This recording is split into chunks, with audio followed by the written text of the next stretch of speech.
What will be the top meta classes in PvE in the new Talandre update? With 8 different weapons, there are plenty of viable weapon combinations. So whether you want to tank, DPS or heal, let's have a look on the top classes in each role. But a big disclaimer up front, especially in PvE you can make everything viable, but these are just the top meta classes. Okay, but let's find out which weapon combinations are the best and what suits your playstyle. Let's begin with the DPS classes. When it comes to DPS, one of the most sought after classes are bow players. The bow has just some abilities that increases the damage of the whole party. And there are 2 weapon combinations that are by far the most sought after. First we have the bow stuff, which is called the Liberator. This is a good all-round range class. It comes with really good AoE and single target DPS. It plays like a classical mage where it's all about standing far away from your enemy and casting skills non-stop. You will spend most of the time debuffing the enemy and throwing huge firebolts and rain of fire meteors on your targets. Most of the damage will come here from your staff abilities.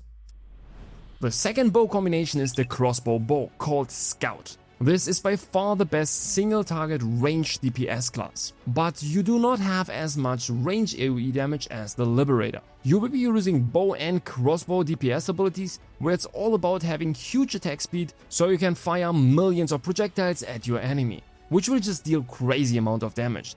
This is by far one of the best ways to deal damage against bosses, and the good part is it's super easy and relaxing to play.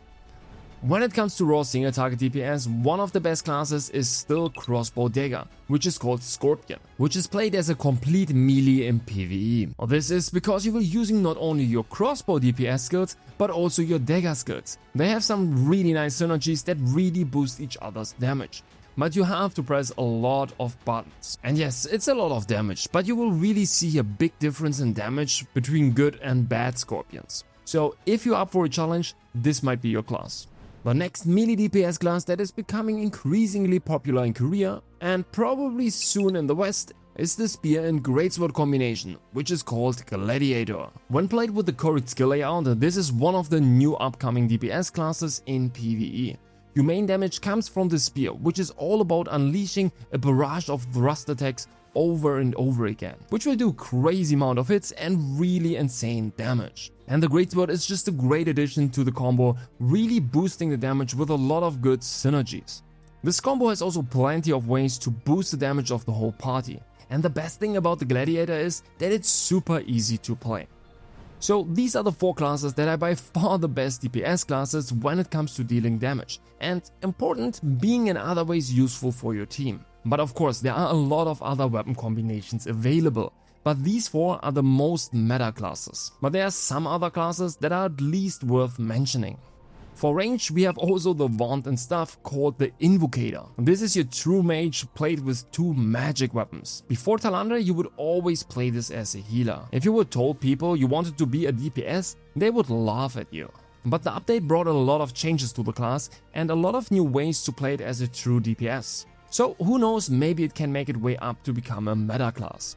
For melee classes there are 2 other classes worth mentioning. Greatsword Dagger, which is your Ravager, and Spear Dagger, which is your Shadowdancer. Both of these classes can deal a lot of damage and are also good in PvE. But because the damage is not too crazy and it does not provide any utility that could not be provided by someone else, it is often not as wanted in the party.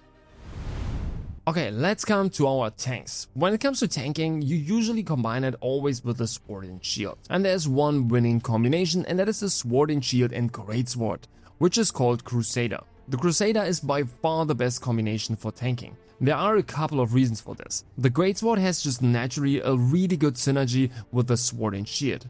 It has passives that make you more tanky, it also gives you access to some really good AoE and single target DPS skills, and on top of that the Greatsword has some of the best buffs and debuffs in the game. And those abilities you want to have on your tank and not on a DPS. That's why it's by far the best tank for PvE and it's super easy to play. But there are also 2 combinations at least worth mentioning. You have your SNS spear called Steelheart, and you have the SNS wand called Templar. The Steelheart comes with really good damage, and the Templar can even be a tank and a healer at the same time. Both are really good combinations, but they are just overshadowed by the Crusader. So if groups have a choice, they will always go for a Crusader. Now let's come to the healers. When it comes to healing, you usually combine it with a wand. And again, we have one of the weapon combinations that is by far one of the most sought after classes. And this is the bow and wand combination that is called Seeker. So obviously you get all the healing abilities from the wand. But additionally, the bow also provides some additional healing abilities. And in general, the bow just provides a lot of utility for your team. This could mean removing debuffs from your teammates, resetting ability cooldowns, or just increasing the damage of your whole party. On top of that, you get really good damage from your bow skills. All in all, a very balanced class. And on paper, by far the best healer. But again, there's one weapon combination that is worth mentioning, and that is the wand and staff combo, which is called Invocator. It does more damage than a Seeker, but it has less utility. It works totally fine as a healer, but having a healer that can boost the damage of the whole party is just really good. And this is why usually Seekers are preferred over an Invocator. So that should give you a good overview of the PvE meta in Talandre. But again, you can make everything work in PvE. Not everything in the new update has been discovered yet, so please feel free to experiment new combinations. But if you're looking forward to playing the new Dimensional Trial season, which is your Mythic Plus system in Throne Liberty, be aware that you don't have a dungeon finder there, and people tend to only take meta classes, so just be aware of that. I have also guides for a lot of these builds here on my channel. They have links to skill layouts and I update them all the time. Okay, that's it. If you like the content and want to support me, like, share and do all that good stuff.